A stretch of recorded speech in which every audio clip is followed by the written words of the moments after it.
لسلامة سيارتك، عليك أن تفحص سائل تبريد المحرك دورياً.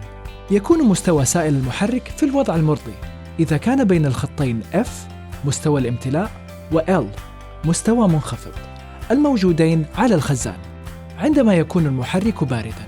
إذا كان المستوى عند أو أسفل الخط L فيجب إضافة سائل التبريد حتى يصل إلى الخط F.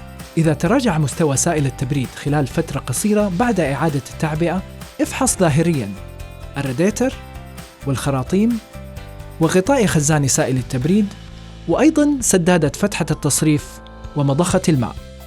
إذا لم تجد أي تسريب، اطلب من وكيل تويوتا فحص نظام التبريد.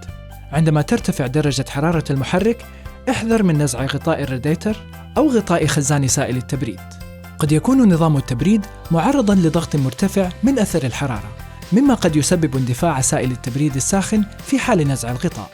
يمكنك نزعهما عندما تبرد السيارة. استخدم فقط سائل التبريد تويوتا سوبر لونج لايف كولنت. في حال انسكاب السائل على السيارة، تأكد أن تغسله بالماء لمنع أي ضرر أو تلف بأجزاء السيارة أو الطلاء.